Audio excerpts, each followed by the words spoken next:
Many of us have heard the news story about the five men who went missing shortly after boarding a submersible so that they could explore the wreckage site of the Titanic through a screen. The media went into a panic. They called it a race against time to save these five men when they only had just a few days of oxygen left. It was the media who, for days, had the entire world on this narrative of what a terrible way to die and slowly losing oxygen, waiting for your own death, suffocating in this tiny submersible. But frankly, all of this suspense, all of this anguish, all of these constant social media posts and news updates could have been avoided if someone had just checked in with the Navy, or if the Navy had just told the media straight up that, look, we heard an implosion in the ocean near the Titanic site around the time that the men were supposedly submerged into the water. See, the Navy has just recently confirmed that they detected an implosion in the water and that the men likely died immediately on impact, which is sad. Five people lost their lives. But I could see a scenario where that is comforting, that the narrative of waiting to die and slowly losing oxygen could have been completely avoided because they died immediately. And in some ways, that's even better. So why did the media bring us all into this emotional roller coaster of losing oxygen slowly? And while we were all made to feel a disproportionate amount of sympathy for billionaires who boarded into a submersible and paid $250,000 each to see the Titanic at the bottom of the sea, where was the media last week when over 500 migrants were drowning in the Mediterranean Sea? So, if you haven't heard, last week, a ship of nearly 700 people, 700 migrants, capsized in the Mediterranean Ocean. 82 people drowned. About almost 100 people were recovered, and nearly 500 people are still missing and presumed to have died. 100 of those people were children who authorities have said, who witnesses have said, they were kept in the below deck part of the boat. To make matters even worse, the Greek Coast Guards knew where this boat was. They were tracking this ship for 12 hours. And for a few of those hours, they escorted the ship. This means that Greek authorities knew that the boat was sinking, and they did not intervene until it was too late. So while we were all in this race against time, we have to find this submersible with 5 billionaires inside, there were 500 people missing off the coast of Greece. And what did we do for them? I mean, France 24 did do a 20-minute special on whether the shipwreck was avoidable.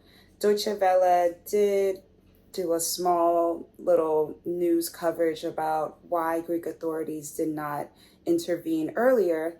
And even my beloved Democracy Now! Did daily updates on the shipwreck but outside of that, the news coverage was disproportionate, even from the progressive outlets. Bottom line, we did not see the daily, hourly updates that we saw with this one. And like I said, it could have been avoided if someone had checked with the Navy. We didn't need the constant updates. So on the one hand, you have 5 rich people, billionaires, who spent $250,000 on a vanity trip, on an adventure to see the Titanic, which we've all seen the movie. And everyone, multiple nations, pull all their resources together to find these people. On the other hand, there's 500 people in the Mediterranean Sea, and the Greek Coast Guards know this. Multiple countries know this. We've known this for weeks, and yet there isn't the same amount of pulling of resources for those people. Why? Because they're poor? Because they're migrants? What was so interesting to me is that one of the people in the submersible is a Pakistani billionaire. And yet hundreds of Pakistanis have fallen into the Mediterranean Sea. They are escaping poverty. That's kind of poverty that billionaires create. These billionaires spent $250,000 per ticket, which is like chump change to them. Meanwhile, these migrants have spent thousands of dollars. Some of them maybe have even closed their bank accounts at just an attempt of a better life. I heard a lot of narratives, a lot of stories around the 19-year-old who was in the submersible. And it is really sad to be that young, to lose your life in such an avoidable way. At the same time, there are hundreds of children, hundreds of babies who are lost at sea. Where is the sympathy for those? How can we build a narrative around those children? Within hours of the submersible going down, I think it was like the very next day, we're hearing reports from their family about the kind of person that they were and, why they would want to go on the trip and all these humanizing stories from relatives. But for me, someone who is quite connected, who follows the news, different international news stories, it took a couple days for relatives of these 500 migrants to pop up on my timeline. So I know they weren't on your timeline.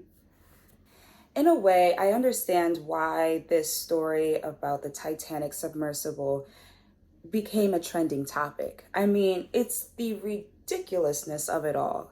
Many of us are thinking, who in their right mind would pay $250,000 to hop into an aluminum can that is operated by an Xbox controller just to see the Titanic from a screen? Yeah, it became trending because it was stupid. But it is the media that has to build the narrative that this particular migrant shipwreck is one of the worst disasters that has ever happened. It has taken the lives of so many people.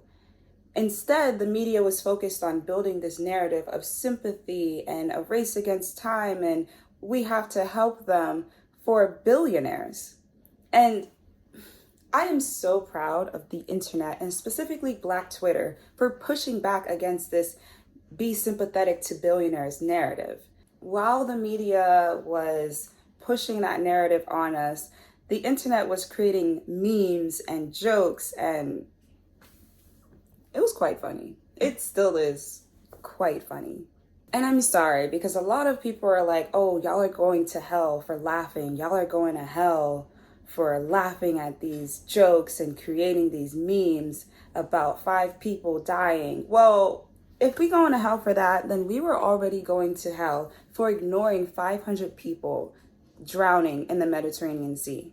We were already going to hell for ignoring the hundreds of children drowning in the Mediterranean Sea. And this brings up one of my favorite quotes from one of those old white men in history.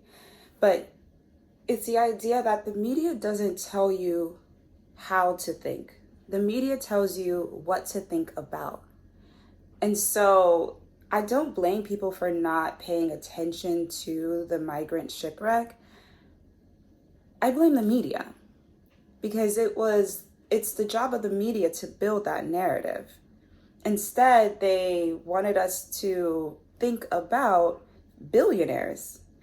And I'm happy that the internet kind of pushed back and said, we don't care about billionaires. But why is it? Why is it that the media does a terrible job at covering these migrant shipwrecks? I mean, this is one of the worst that has happened. But it's not the first one. And every single time, there seems to be a lack of media coverage. There seems to be a lack of narrative building, a lack of empathy. Why is it? Well, it's because if the media covered migrant shipwrecks more often, then you would think about migrants as people and not just migrants. And you might even develop sympathy for those people. And then we would have to have the discussion about how border control and migration policies lead migrants into the most dangerous routes to seeking asylum, the kinds of routes that leads to shipwrecks. And if we had that discussion, then we might even want to create legal and safe routes for people to seek asylum.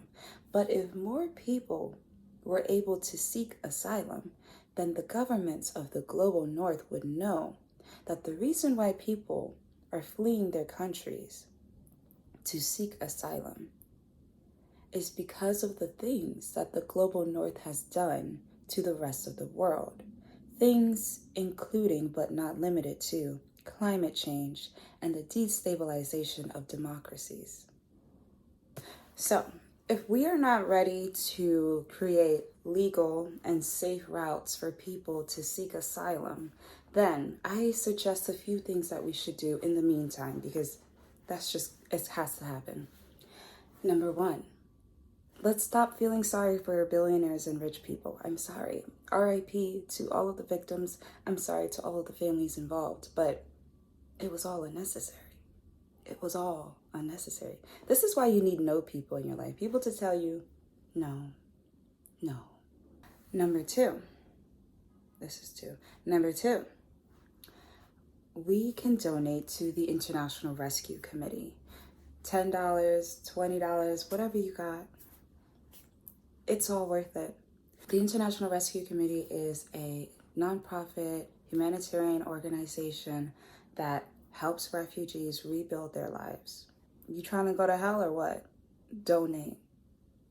Number three, I think it's worth noting that even the memes, the comments on memes, the likes of the memes that are making fun of rich people leads to those same rich people becoming the trending topic.